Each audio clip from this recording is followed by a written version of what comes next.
the I Am Rapaport Stereo Podcast. Live. You down with Rapaport? Yes, I am. You down with Rapaport? Yes, I am. You down with Rapaport? Yes, I am. You down with Rapaport? Yes, I am. You better tune in, IamRapaport.com. Cause every single podcast, you know he drops bombs. I seen him on set, a seasoned vet with true talent. Catch him on his way to CrossFit, rocking the New Balance. He asked me to do the track cause he know I rhyme elite. But I'm just waiting for the Robert De Niro line of the week. Breakfast of Champions, hosted bagel, cream cheese, and lox. This is I Am Rapaport, the show never stops. We might catch him out in public, stretching his knees. But if you don't listen to the show, yo, Wigga Please. Wigga Please. This is the I Am Rapaport Podcast. Test. All right, I'm back. Oh, man. So this shit. You know, I saw this. A guy in Massapequa, Long Island. Do you know where Massapequa, Long Island is, Gerald? Any clue where Massapequa, Long Island is? Nah, not really. Okay, so me neither. I don't know anything about Long Island. And I know I've taken some pot shots at Long Island. My mother and her family are from Lawrence, Long Island, otherwise known as the Jewish Enclave. Capital of the world. When you want to meet prototype, stereotypical Jews, if you're from like Iowa and you want to see real Jews, go out to Long Island and you will see the realest of the real. Like, you know, there's people that are from outside of New York or other parts of the country. They see like, you know, like Jerry Seinfeld as like a foreign object. You know that, right? Why? Because we're from New York. We're used to black, white, Puerto Rican, Chinese, Italian, Jewish. You can tell the difference. We look different. We speak different. There's different accents. Irish dudes have accents. Italian dudes have New York accents. Black dudes have New York accents. Jews have different New York accents. Like it's a very, but if you're not born and raised here, you won't know that. But there's not like Jews like Larry David, Woody Allen, Jerry Seinfeld, like that. And anywhere else? In Iowa. Oh, yeah. They don't breed them like that. Wow. East Coast New York Jews are like, they're like a group unto themselves. Do you understand what I'm saying? Yeah. I understand. I grew up with them all my whole fucking life. Okay. In Brooklyn. So this cocksucker out in Massapequa, Long Island, this guy's name is Michael Rapaport. Wow. 41 years old, of Merrick Road. Do I need to say even more why this should... This fucking guy looks like... he looks like he just came out of methadone clinic. Yeah.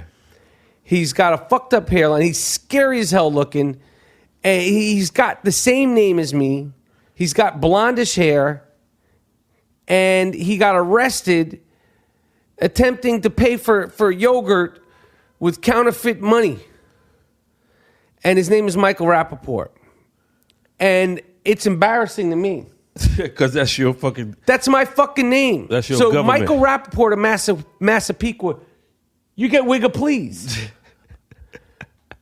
And then I was going to ask you about this. There's a group of gang members in New York. And the name of the group, and these guys are serious, the FBI is looking for them. Okay. The name of the gang is called GMF. Do you know what that stands for? No. Grimy Motherfuckers, which I thought was good because they got a sense of humor. Although they're bad guys, they seem like they got a good sense of humor. Because if I was going to ever be in a gang, what better name is for a gang than Grimy Motherfuckers? Yeah. What gang are you in? Grimy Motherfuckers. That shit's... Kind of sums it up. Your I whole like shit. that. Yeah.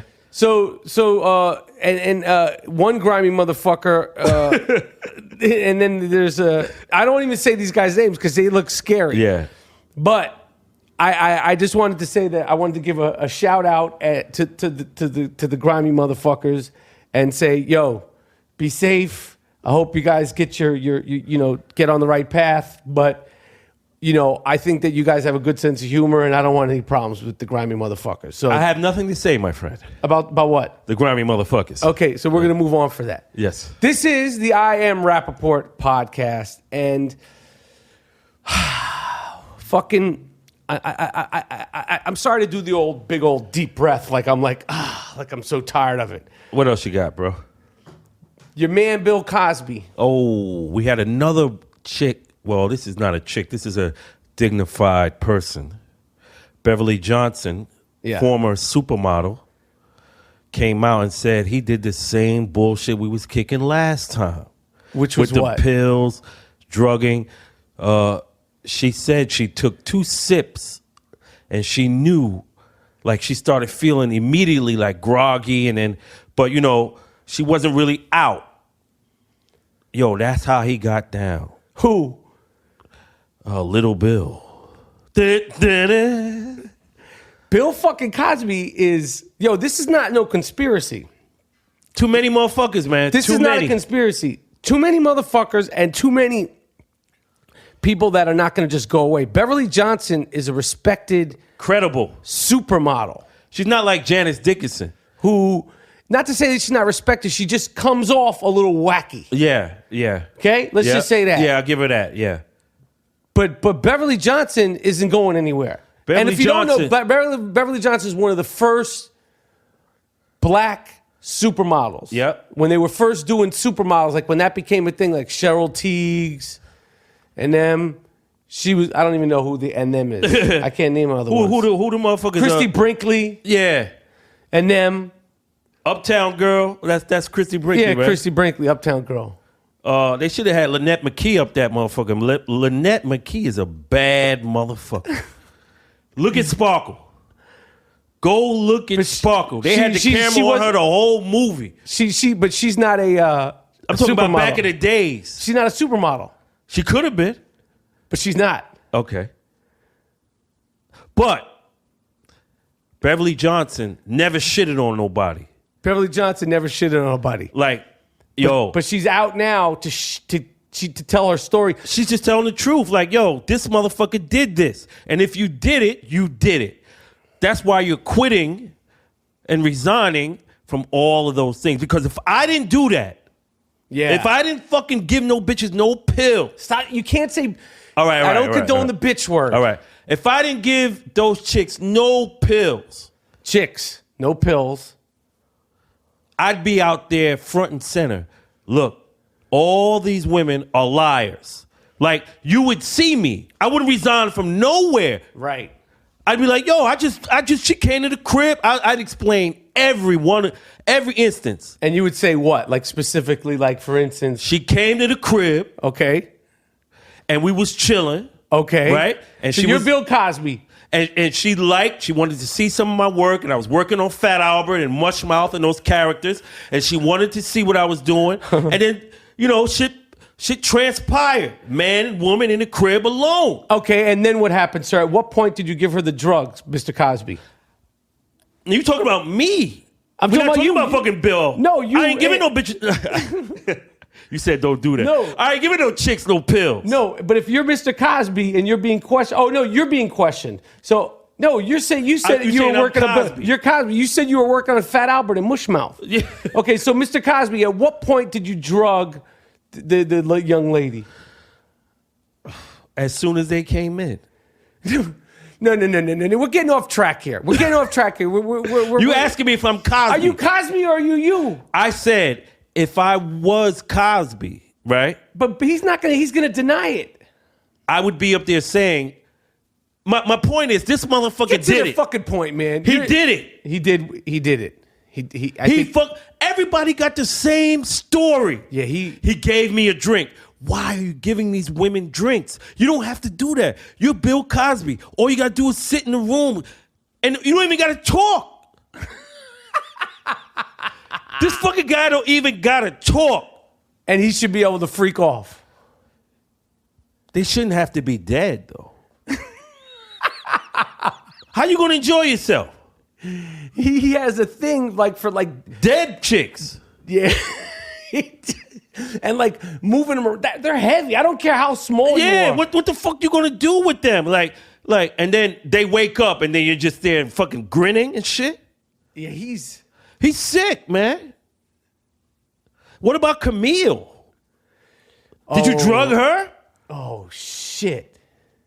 Like, I would never want a chick just fucking out of it. Nah, me neither. Right? Me neither. So that's why I call them sick. Right. Because you want to talk to the woman and, so it can be an experience for you as well as her. Who want a dead chick that you just mounting and shitting, and then she wakes up and then you in the fucking drinking coffee, but you done did all ill shit to this woman. Right. Right? And she don't know what the fuck happened. I'm not laughing at that. I'm just laughing at the way he's saying it. But see, he should be arrested.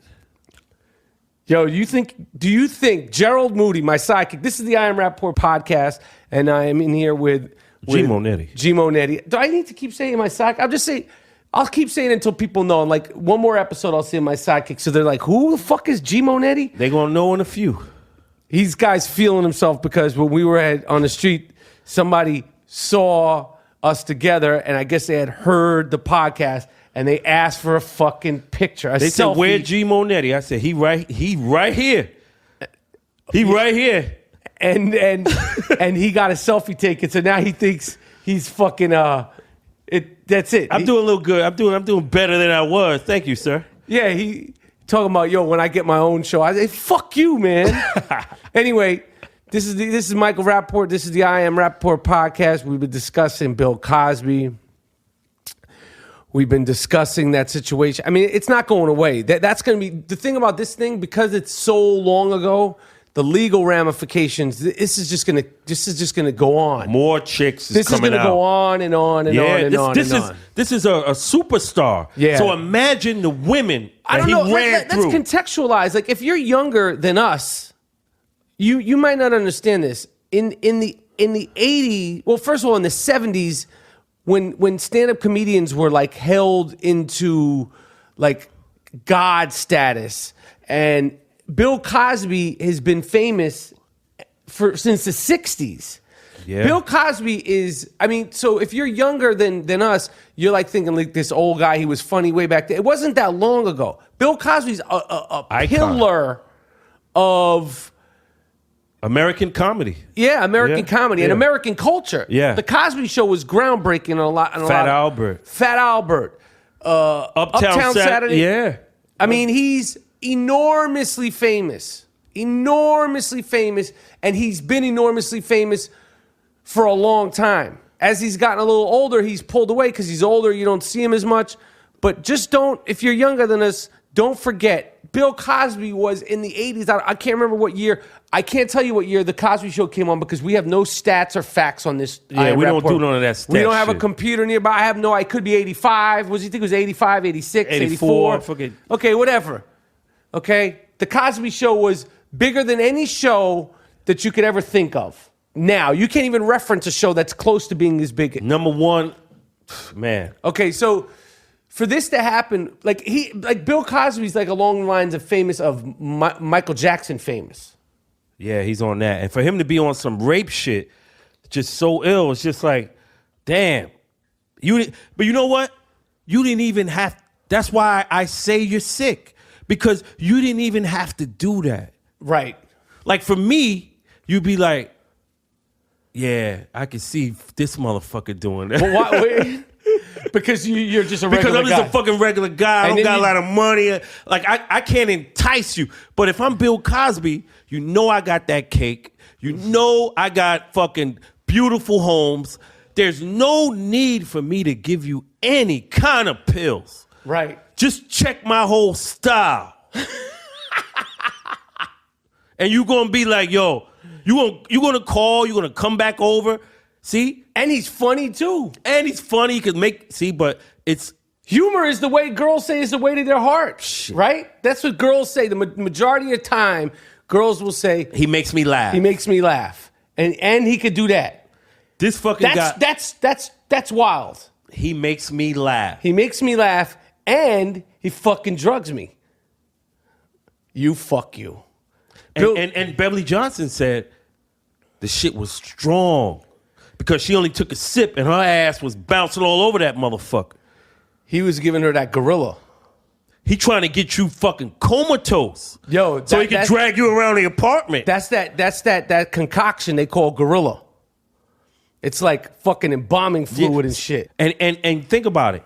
He's fucking he's like some what's that guy? What's his name? Come on, man. With the fucking with the weird eye. Huh? Feldman. Gene Feldman? No. Corey, not Corey. No, Marty Feldman. Yeah. The actor Marty Feldman. We have no stats or references here. He's like fucking Marty Feldman in there. Why? With it, like with the concoction and making it like fucking Young Frankenstein shit. I got it. See, we pieced it all together here at the I Am Rapaport podcast. Bill Cosby's a motherfucker, man. Bill Cosby, I mean, shit. But I'm gonna move on for that. Here's another thing that happened since the partnership. I brought on Gerald as my sidekick. We made some comments about the starters on NBA TV. We went in. Oh, we gonna go back on these motherfuckers? You remember? I remember them boys. Yeah, But I wanted to say this. I went in on you fucking guys, and I'm gonna probably do it again. But although it sounded like I was fucking coming in super hard, and I was, you fucks, I still wish you guys luck. I do watch the fucking show.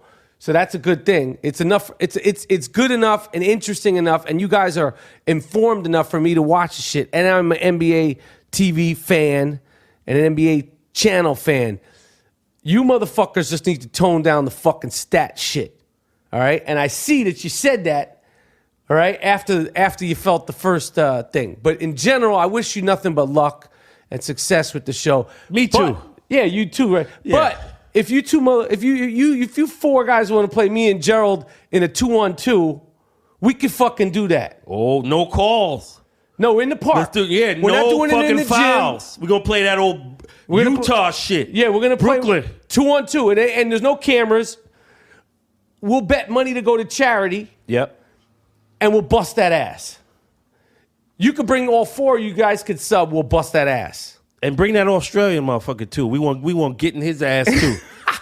Let him know what time it is.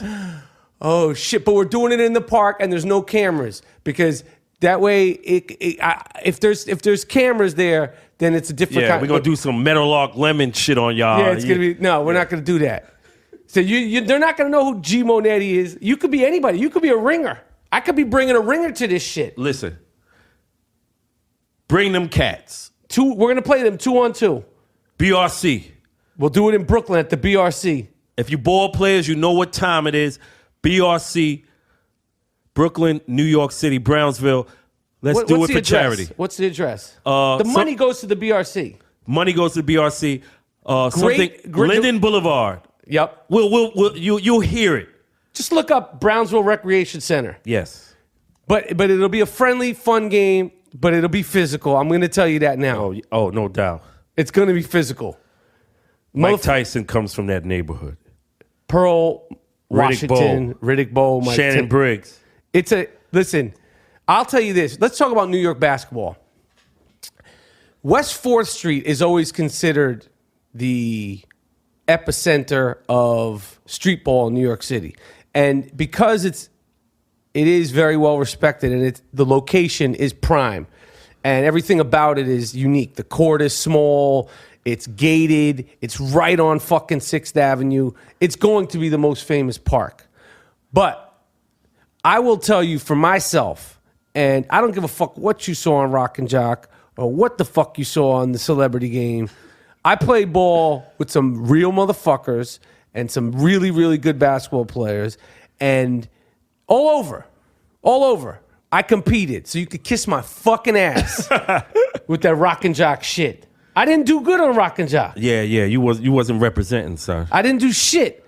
You're supposed to be clotheslining motherfuckers. I like tried Greg to do Kite that. I tried to clothesline Justin Bieber. I tried. He was faster than I thought. But let me just stay focused. The point of it is playing ball all over New York City, or in a lot of New York City. I didn't play all over, like in every park. I never played that much in the Bronx. Played a lot in Harlem. Played a lot in Manhattan. Played a lot in certain parts of Brooklyn. Los Angeles, we were playing with good dudes out there. Sean Higgins, Chris Mills, NBA talent. NBA guys. J.D. Green. These are basketball players. NBA people. The most physical, aggressive, tense games of basketball I ever saw or played in, but more saw because the highest, most intense levels, we were number one young, and I just wasn't at that level, was in Brownsville. At Howard Park, in the old park, I saw games with people like World Be Free, James Majors, Jerry Ice Reynolds, Otis Wilson from the fucking 85 Chicago Bears, Pearl Washington, Phil Sellers, and other guys who you would never know, but like these are ball-playing motherfucking Brooklyn basketball players. And the competition and the games were so physical and so intense. And I'm sure it happens in other parks too. But for me, that shit was crazy. World Be Free was in the NBA. Exactly. All-star. He was in, and he's playing in the park. And he's not just playing one game.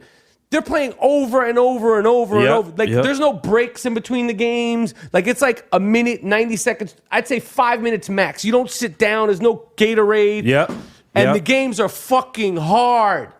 James Majors was at Seton Hall. This motherfucker, you never seen anything like this. So, you guys, the fucking starters, you're coming into sacred territory to play us this 2-on-2. Word up. So just know when you come in there, don't have some bullshit shorts on. Here's the rules. I don't wear baggy shorts. I'm 44. But if you come in here to the game with shorts 6 inches above your knee, we're not playing. I'm not playing. Yo, let the motherfuckers come in however they want to come. Okay. And then we're gonna put it on their ass, and then we're gonna we'll eat, take pictures, and then we'll eat. And it's for good. It's all for fun. It's for fucking good. Because we like you guys, but you just got to tighten up around the fucking edges. No, loosen up around the fucking edges. No, tighten up, man. Tighten up. Tighten Not up. loosen. Tighten your shit up. Tighten your shit up. Yeah. Okay. But we respect you, and I would love to be a guest on the show. Anyway, that's enough with the fucking starters. This is the I Am Rapaport podcast.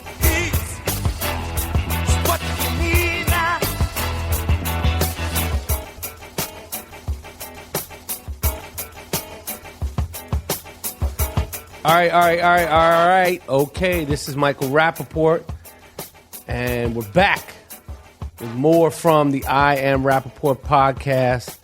I'm with my partner in crime, my sidekick. Fuck you, Ed McMahon. Is Ed McMahon still alive? I don't think so.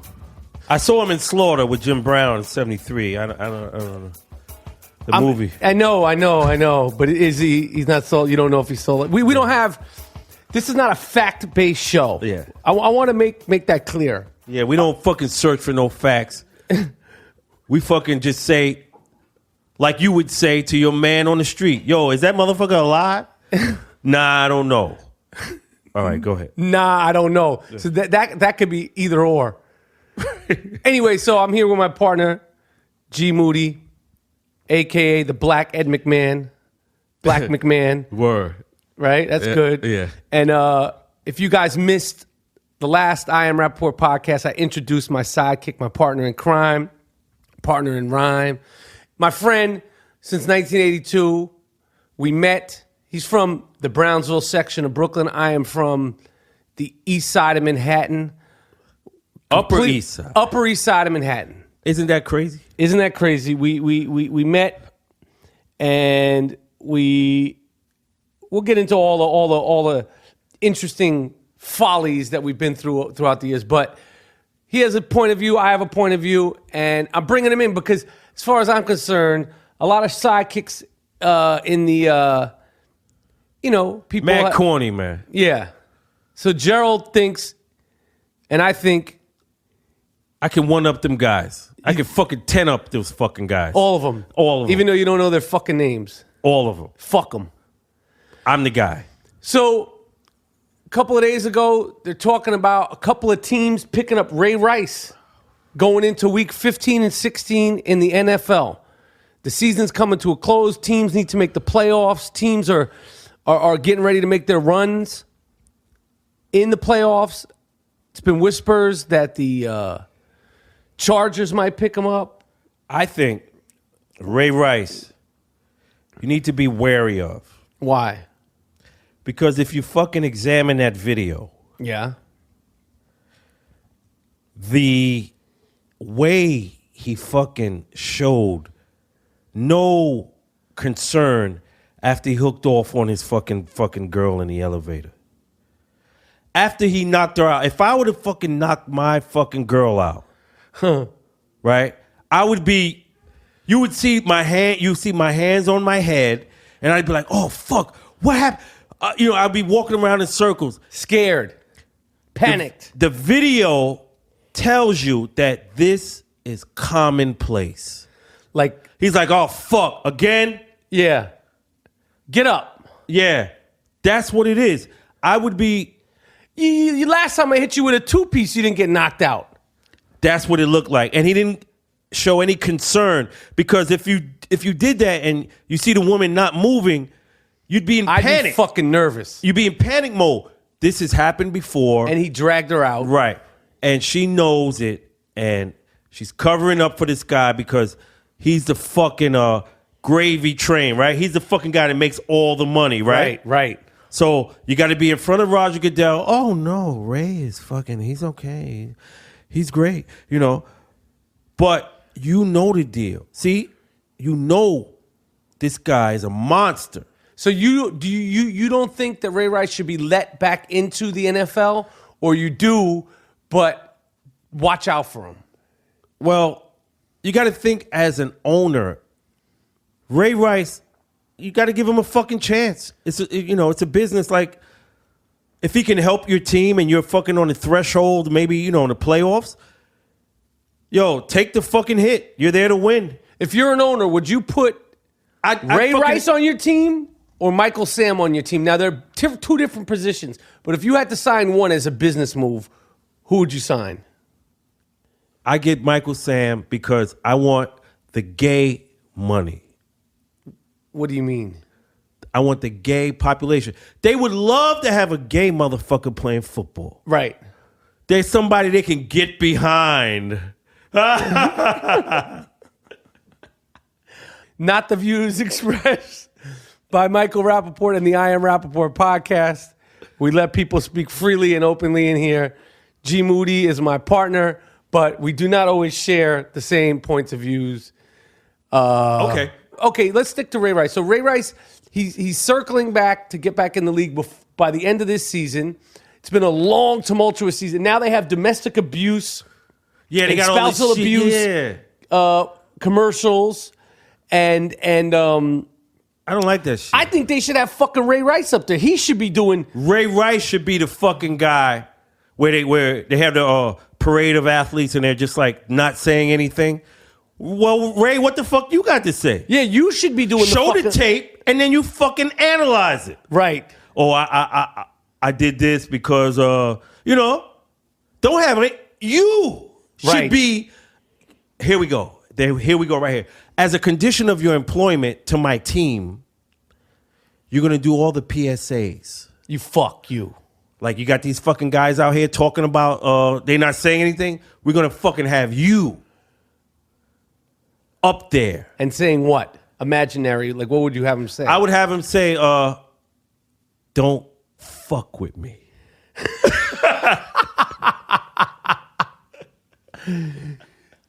I'm fucking Ray Rice. I got a fucking temper problem. Right, I got a fucking problem. And a mean right hook. Right. And Roger Goodell, I told you everything I did. You fuck. Right. And you swept it under the rug. Right. You think that would be the PSA that okay, that's not going to happen. No one's going to do that kind of PSA. Last week during the I Am Rapaport podcast, we talked about basketball alternative coaches that could possibly take over the job for Derek Fisher. We said Billy Martin, who's actually dead. The late, great Billy Martin. But Billy Martin, who was a Yankee coach and who died probably 20-something years ago, you think that he would be a good coach? Yeah, because of the way he treated the players and the way he held them accountable and how he was screaming on Reggie in the dugout. Yo, that's a guy where he was like, yo, fuck all that. We also said that Robert De Niro would be a good coach. You dumb fuck. Right. Or Bill Parcells would be a good coach. Hold people accountable. Or Patrick Ewing. Why not give him the fucking job? He's loved. He's beloved. Even John Starks. John Starks. Why isn't he the fucking Knicks coach? We're 4-17. 4-17 or 5 and I don't know what we are now. I've lost track. John Starks. He could be the fucking coach. They don't even consider these fucking guys. Who else do you think would be good to be a Knicks coach? You know, there are icons of New York. Yeah. Bad or good. Derek Jeter. Fucking Doc Gooden for his coke shit. Right. And Plaxico Burress. That's an interesting idea for the Knicks coach. Bring in Plaxico fucking Burress. He goes down in New York City lore as one of the fucking dumbest fucking guys of all time. Okay. And let's refresh people if they don't know who Plaxico Burress is. Plaxico Burress was an NFL football player. He played for the Pittsburgh Steelers, and then I don't know if he played anywhere else. Then he played for the Giants. He scored the winning touchdown the year the Giants won the Super Bowl. Yes. And then in the offseason? He fucking went to a club. Uh-huh. He had his fucking gun in sweatpants. Imagine putting a fucking gun in sweatpants. How the fuck you gonna hold that shit up? Right. First of all. And what did he expect? Right. Like, everybody, did he expect to get in some type of beef and then he just start letting off in the club? Right. But everybody would fucking know if the detectives asked the people who was in the fucking club, who shot? The guy who caught the fucking Super Bowl winning. I can't remember his name, but it was that fucking guy. Why did he have the gun in the first place, right? I know. I can't remember. He's got a funny name, but I'm telling you, it's the fucking guy. He caught the fucking pass. Yeah, him. He was shooting up the fucking club. Yo, let him be the coach. Plaxico, so you're saying let him be the coach just because he's a New York icon? He'd scare people because he's... Because if you're gonna... Why not? If you're gonna hire fucking Derek Fisher, you're gonna fucking exclude New York people. Pat, Mason, Oakley, Reggie Jackson.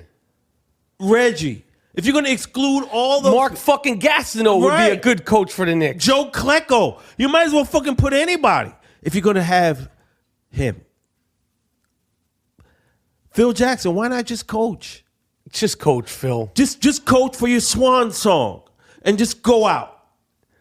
Fuck. We got fucking this guy explaining the losing.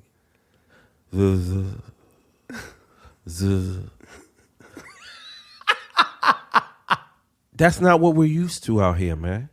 We're used to motherfuckers at the press conference talking shit. With some personality. Getting motherfuckers amped. Right. To make the fan base realize, like, yo, we not with this shit. Right. And this motherfucker's shooting 100 times? Fuck that. We don't got that, and we have this, and everybody's talking about 2015 and this and that. How long motherfuckers been waiting? 73. Yeah. You mean Oklahoma could get to the finals and they just fucking make a team? Right. Knicks been around since 1947. Right. Oklahoma just fucking makes a team and they get to the final. Right.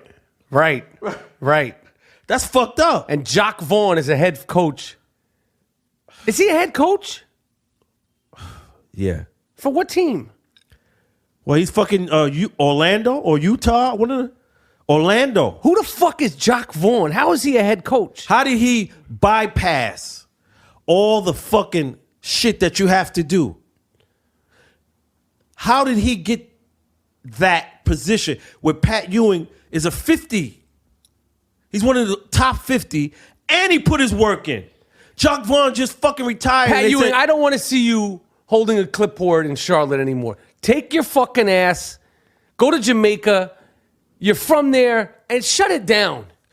Go to the yard, man. Go to fucking Kingston. I don't want to see him fucking holding a clipboard for the Charlotte Bobcats.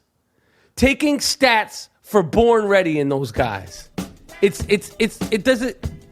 He's better than that.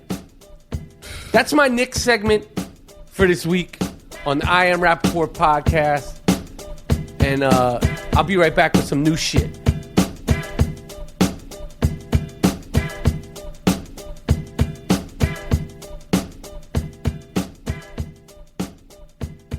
All right. This is the verse of the week. The verse of the week. I got my man G Moody in here. And the verse of the week, I'm going with Big Daddy Kane, The Symphony. Yes. Oh, you picked a gem, my brother. Setting it off, letting it off. Beginning, rough to the ending. You never been in to move, groove with the smooth rap lord like a bottle of juice. Rhymes are being poured down your ear, crisp and clear. As I prepare to wear and tear and smear, then I'm out of here. With a mark that you left to claim, cause rocking a party. Yo, it's a small thing. I rip many places on a regular basis. A broken down mic. Only traces that I've been there and there at the party. The mic had my prints. And on it was a body. So take caution. I'm not horsing around in the throwdown clown. I'm taking yours, son. So just acknowledge the way that I kick it. Because rap was a house? If rap was a house, you'd be evicted. That's a game. Yeah. That's like shit precursor to Jay-Z shit. Yeah. This is Kane, man. This is icon. And dismissed from the microphone, choking on a bone because daddy's home. And battling me is hazardous to health, so put a quarter in your ass because you played yourself. Like a game in an arcade, you need a far aid. I'm walking the path that Allah made. I'll attend, then begin. A whole lot of fly shit. Send a speech and reach and teach. So I can let my lyrics blast like a bullet. My mouth is the gun. On suckers, I pull it. The trigger, you figure. My pocket's getting bigger. Because when it comes to money, yo. Grant's my nigga. You got the groove. Ulysses. Yo, Big Daddy Kane is one of my favorite fucking guys. Did you ever see this motherfucker when he was background guy for Biz Markie? He would like let him get up there and rhyme like the end of the show. And I told you, he did some shit like like Smokey the Bear. Yeah. And I was like, yo, this dude was rhyming with, I remember I told you. Right. Exactly. This dude was rhyming with Biz. He was good. And then when Raw came out, was it Raw or Ain't No Half Step? What was it? Raw? Probably Get Into It or Set It Off. Yeah, Big Daddy Kane. He goes in my top 5. Yeah. My top 5 MCs. Chris Rock has this movie coming out. It's called Top 5. And he asks. Really? In Top the 5 movie, rappers. Oh. Yeah. These are my top 5s, you fuck. You could say these top 5 or you could change them. You could add to them. These are my top 5. Big Daddy Kane. No, in no particular order. Okay. Big Daddy Kane. KRS-One, the Blastmaster. Yeah. Because you got a dopey. I got it.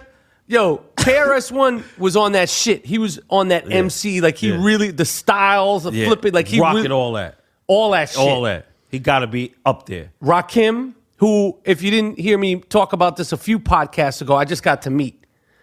And it was like Rakim, and I say this with all due respect and in the best way, was frozen in time. He looked like he was in 1989. He looked the same. He hasn't fucking aged. He was just as cool as a motherfucking cucumber. Kane, KRS, and Rakim, and I still dream about a song being made with the three of them. That's fucking 3. You got 2 more left, bro. I go with Nas Escobar and Jay-Z. As far as a body of work, Jay-Z, yeah. What about Cool J? Yeah. LL Cool J's a motherfucker. Yeah. LL Cool J, but you know he's had lulls. You're right. Like, you know, LL Cool J is like almost like Kobe Bryant. Like, I love LL Cool J. I love Kobe. I fucking can't stand LL Cool J. Fucking Kobe, man. Cut your fucking hair. I fucking love LL Cool J. You know, and now like everybody loves LL Cool J because he's like You on that CSI type he's shit. on that, yeah. and I say good. I did a movie with him, Deep Blue Sea. Shout out to Deep Blue Sea. Yeah. But as far as an MC, I mean, obviously, he's first generation. I mean, LL Cool J is iconic. He's like, if you put him under the right beat, I'd put him up against anybody right now. I think just some of the beats that he chooses, but he's done so much. I mean, listen. I got fucking, you want to hear my fucking top 5? Yeah, go ahead. I got fucking Melly Mel, Yeah. Melvin Glover. Okay. I got fucking Big Daddy Big Daddy Kane. Kane. The cool genius of rap. Corona Queens in the house. And I fucking got Rakim. Who's the cool genius of rap? Cool G Rap. You got to explain that. You can't just say the cool But genius. motherfuckers supposed to know that. All those hipsters, you're supposed to know that. Oh, the hipsters don't know who the cool G. Oh yeah, they know so much about hip hop, Right. but you That's say why I said that. If you know about hip hop music, if I say the cool genius of rap, immediately you know that's Nathaniel Wilson. Cool G Rap. Now, How many- Rakim Allah yeah, Rakim. and the Blast Master. Ooh. Now people say you leaving out Biggie Smalls and We differ of opinions on Eminem because for me, now listen, I don't want to get in any beef with Marshall Mathers because he's sick. But as a wordsman, as a pure MC, he's definitely should be talked about in the top 5. But as a song maker, I feel like, and I say this with all due respect, I don't want Marshall Mathers shitting on me. You don't want that motherfucker writing nothing about your I don't ass. want you to say anything about me. So I'm saying this truly.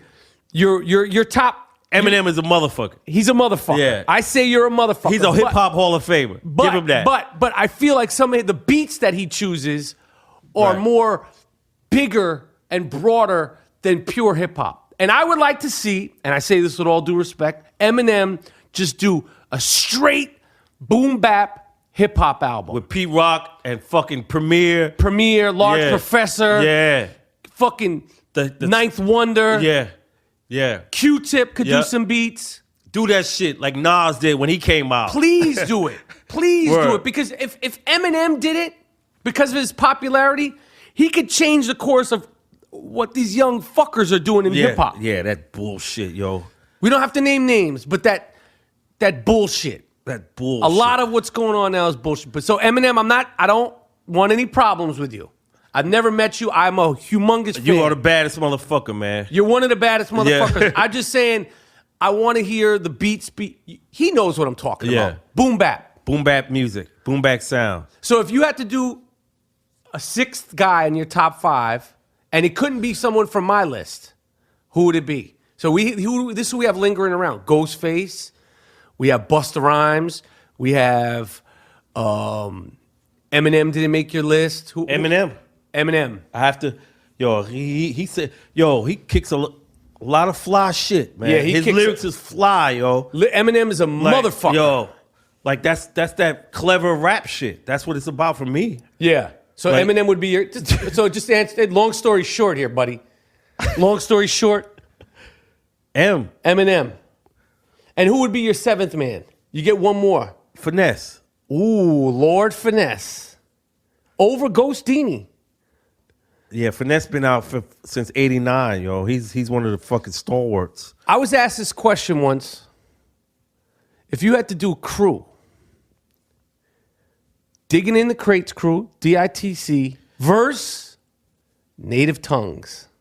Ooh, that's a good question. Who would win? I got to ask that question. DITC. Wow. Big L, Finesse, they tear their ass up, man. You think? Andre the Giant, Diamond D, the Beats, yo. Well, they have more beat makers. But Finesse and fucking Andre and fucking yes, Big L. Yeah. Yo. Was Big L DITC from the beginning? He seemed like he came in OC. He's DITC? Yeah, man. Fuck. Fat Joe. Yeah. They kill them guys.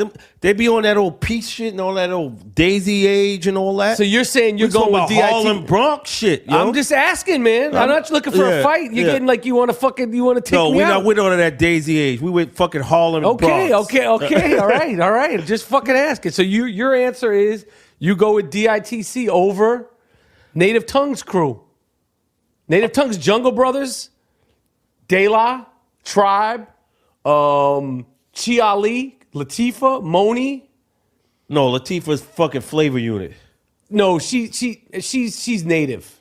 She's native. Well, let's fuck. Yeah, you gotta ask her. Oh, yeah, I gotta ask her. Yeah, you gotta ask her, man. Okay, all right. She's fucking Native Tongue. She was in She's flavor unit with fucking Apache and 45 King. No. But she was in. Kim. Queen Latifah was in the One of those fucking skateboard songs. Let me figure it out. Queen Latifah was in what's the song, man?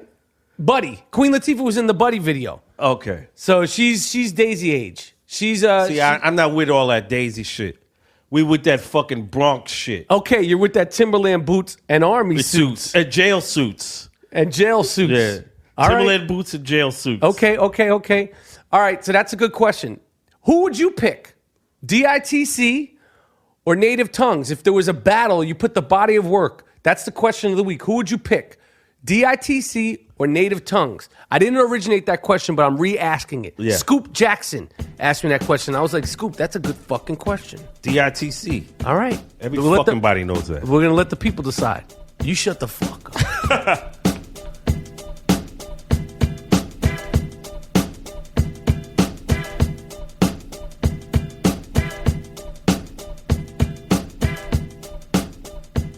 Yep. So the other night, I don't mean to be so sports-centric on this show because I feel like I have a lot to offer, but this is just what's going on.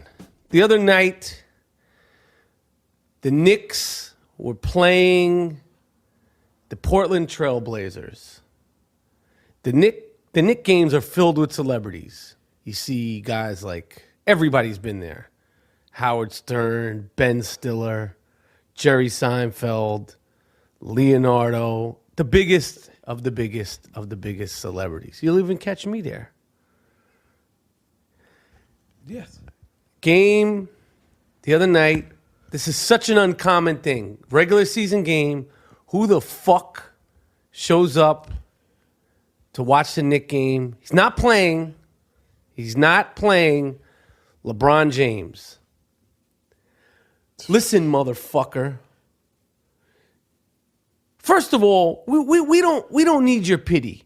He said he came to support his friend Carmelo Anthony. Because that boy only won 4 games, so I want to come down here and show him some love because he only won 4 games. Wait, that's what LeBron is saying? That's his fucking mindset. So it's like a wake. Like, I know you losing. I know it's tough. I just want to come shout you out. Yo, keep your head up. Yo, fuck these motherfuckers. Try to score. Maybe I can get you to come to Cleveland. But you going to be all right. Like you think he feels bad for Carmelo? Why else would you come to that fucking game? LeBron. Like, he's like, stay the fuck out of the garden. Stay out of the fucking garden. If you're not there to play, don't be showing up. Who goes to watch other people's games? Right. You think Larry Bird would go fucking watch Doc? Larry Bird didn't go to watch fucking Dr. J play. Yeah, like, yo, I'm going to... Isaiah Thomas didn't go to fucking watch Kiki Vandeweghe and those guys play. Yeah, like, yo... Michael Jordan wasn't like, hey, I'm in town one day early. I'm going to go watch Joe Dumars and then play. This shit. This over-friendly bullshit. Yeah. This shit. I don't like that is either. What's watering down the NBA. Yeah. We don't need you at the Garden to support the Knicks. Yeah, you making it look worse. Why are you at the game watching the Knicks game? Why? I don't know why. I've never seen another player. Correct me if I'm wrong. I have never seen a superstar motherfucker or a regular player go watch another team during the regular season play basketball. I've never seen that. I've seen other players who are knocked out of the playoffs show up to playoff games. It's rare. Right. You think Kobe Bryant would come sit courtside to watch the fucking New Jersey Nets, the Brooklyn Nets play, to see his friend on the Nets? Or just to even sit there and watch these guys during the regular season? This is why LeBron James is not. He's not at that level. This is why he's not. He has the talent. It's just like a mental thing. Yeah. Like I don't care. He's like, oh, I do what I want to do. I do what I want to do too, fucking guy. And what I want to do is fucking air you out. And I'm going to tell you, LeBron, while you're doing what you want to do, why you're never going to be Jordan. You're never going to be revered like Kobe. You're never going to be revered like Larry Bird, like Joe Dumars, like these guys. It's never going to happen. Right. All right? And I don't want you showing up at the games. And I don't want you. He's pitying the pity Knicks. party. Yeah. Don't come to the Knicks games unless you're here to play us. He's like, yo, I'm going to see my boy Melo. He having a hard time out there Fuck in New that York. shit. Yeah. That's what it is, because it's not like he came to watch a great game. Oh, shit. You know, like, they ain't shit. They got Giuseppe running the point, like I said. Who's Giuseppe? Prigioni. I call him Giuseppe. You might as well, right? Yeah. So you got him fucking running the point. So he didn't come to see them motherfuckers. No. Go to see a Broadway show. Yeah. Go to see the Book of Mormon. Go to Show World or the Deuce. He's not going to go to Show World on the Deuce. Go to see the fucking Book of Mormon. Well, how about you stay home, rest? No, you want to show up. He want to show up and laugh. He's fucking laughing too. He said, I told you to go to Chicago. You dumb motherfucker. Right. You. Look at your point guard. Mario. Super Mario. Gerald, my sidekick here, you have a real bug up your ass for Giuseppe. What's his name? Prigioni. You got a bug up your ass. He was a fucking rookie. He was 36. I could do the shit. Let me bring it up and just pass the motherfuckers. I can do that. You know what I want to talk about? Somehow or another, he's escaped the wrath of the NCAA. Somehow or another, this fucking guy hasn't been busted on sanctions. Maybe he has, but I mean, this fucking guy is still coaching. Fucking Calipari. Coach Calipari, the fucking snake oil salesman.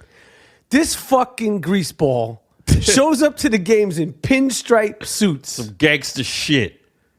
He doesn't give two shits if these guys graduate. Yeah. He doesn't give a fuck.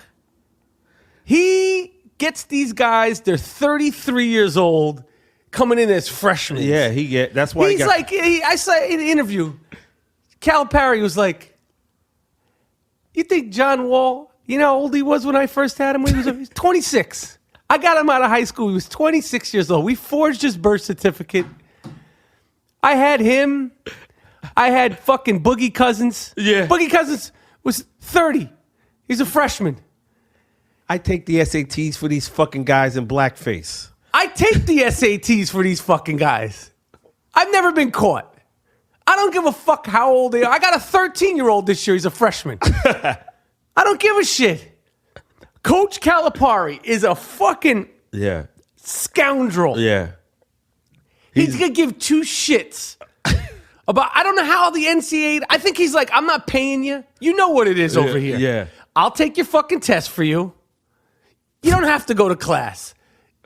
Even phys ed? No, you don't need any class. Photography class, nothing. Nothing. You don't have to do anything. Ceramics, nothing. You don't have to do shit. You come here, you play for one season, and then you go about your fucking business. He's like the fucking Christopher Walken of fucking college basketball. He doesn't give a fuck. He don't give a fuck about shit. He doesn't give you, and he shows up in a pinstripe suit. He's showing the NCAA, I don't give a fuck, I'm a fucking mobster. What kind of a basketball coach wears a pinstripe suit? I'm a fucking mobster. I don't give a fuck. Yeah. Yo, you know who's another grimy motherfucker? Who? Rick Pitino, when he fucking did that. I like Rick Pitino, he was hitting bitches raw. He was hitting bitches raw in Applebee's, kid. Was it in an Applebee's? One of those little TGI Friday, whatever that shit. He was hitting bitches raw in there. Don't say bitches. We got to say a better word. He was hitting chicks raw. Girls raw. Ladies. But I like Rick. I like Rick Pitino too. Let's leave him alone. Calipari, This fucking greasy motherfucker. Is he Italian? Cal is, Coach Cal, Calipari, yeah. That motherfucker, man. That motherfucker doesn't care, man. You notice some of his players look older than him. Yeah. Some of he's got a rookie, a freshman on his team. Swear to God, looks older than him. Yo, that's how he gets down. And he doesn't give a fuck. And how he doesn't get busted. There has to be sanctions. He got busted in Massachusetts, and he went somewhere, and they fucking they cleaned it up, and now he's back. And then he's in Kentucky. Went to Memphis, Final Four, all that. Remember? He get the grown guys. Those guys are 50. Yeah. 51-year-old guys, dudes that came out of prison. He gives us social security numbers, forged their fucking IDs. And he's like, just come and play for me for 1 year. I'll change your life. You'll be in the NBA. Yeah. Yep. 1 year.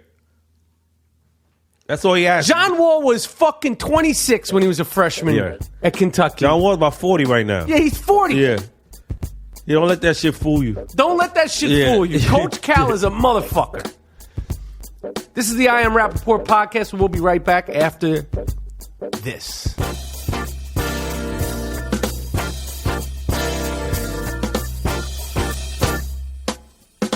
All right. This is Michael Rapaport, and we are now entering the Wigga Please section of the show. And somehow or another, and I don't try to do this because I have nothing against the great state of Florida, but every time I go into a Wigga Please segment, it seems like we wind up discussing something in Florida. I might have to change this segment to Florida Please because I don't know what the fuck is going on down there, but you got some wild shit happening. And, I actually first thought about doing Wigga Please 2 years ago when the gentleman who was on bath salts was naked in the streets and was caught eating a homeless person's face. Butt-ass naked. Motherfucker was caught eating a guy's face. You could look it up. And that was what kind of conjured up. That also happened in Florida. And you know what the funny thing is? The police detained this fucking guy.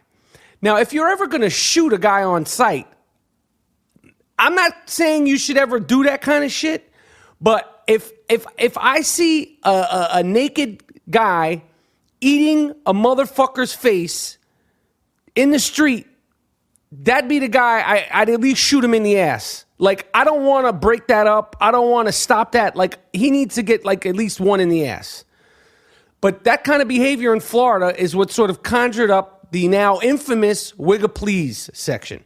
So this week's first person down in Florida, a woman named Angela Stolt, 42-year-old lady. She was not happy with her neighbor, and she stabbed him in the fucking eye and strangled this cocksucker, and then was chopping his remains up, cooking them. She said she was cooking the remains to get rid of them. Angela, Wigga Please. What the fuck are you doing, lady? She threw his legs in the oven, and she was stewing parts of his head. And she told her daughter, this lady Angela, has an 18-year-old daughter. She was 16 at the time of the incident when she was trying to cook and get rid of the body of the person she stabbed in the fucking face. And she confessed to all this in court. She's going to jail. I don't know how long. I mean, if there's she's sentenced to life without parole. This baddie bitch. And Angela Stolt, you get Wigga Please. You're fucking wild. You're wild for the night. And I feel sorry that you have kids. I don't know what would possess you to stab a motherfucker in the eye and then try to. It was gruesome. So Angela Stolt down in Florida, shocking. She gets Wigga Please. She gets a nice fat Wigga Please. Number 2, in New York City, Now, I'm probably going to offend a lot of people here, but just stick with me. They have opened up a cat cafe. All right? And this is a cafe where they serve coffee and they got cookies, and it's called the Meow Parlor. And a lady has opened up this place. Now, you get Wigga Please not because of your hustle. I wish you great success in your business, but I'm not a cat person. I don't like those little fuckers. I never have liked those little fuckers. They scare me. I'm scared of getting bitten by them. I don't know what all the hoopla, hype, and fear is over dogs or pit bulls. Those little fuckers, those little cats, they frighten me. They got claws, they got teeth, and when they bite you, you're in for the fight of your life. Okay, you're gonna definitely be, in the hospital. They ain't letting go. So the Meow Parlor in New York City, I wish you great luck with your business, but number one, you're never going to see me in there. I'm never coming to get coffee at the Meow Parlor in New York City or the Cat Cafe, whatever the fuck they're calling it. And number two, you get Wigga Please, because I just can't even imagine going into a place to get coffee and some crumpets, macaroons, with being surrounded by fucking cats. Again, I know I'm offending some of the many thousands and thousands of people that are listening to this podcast, but this lady gets a Wigga Please. All right? And third of all, it's LeBron James again. But this time, I'm going to stand by the King's side. So LeBron James was in New York, showed up to a Knicks game, and watched it, which I just find condescending. The next night, the Cleveland Cavaliers were in Brooklyn to play against the Brooklyn Nets, and the king, or the Prince William, and his wife, I don't know if she's a queen or what is she, a duchess, they showed up to come to the game, and they were there watching, and it was a big hoopla because the Prince and Kate, I don't know if she's a queen, what the fuck she is, a duchess. None of that shit makes any sense to me. I just know they're rich, and I know William needs to get his hair fixed, which is interesting because LeBron James needs to get his hair fixed. And I'm moving off that subject because this wasn't to shit on LeBron, because this was to protect him.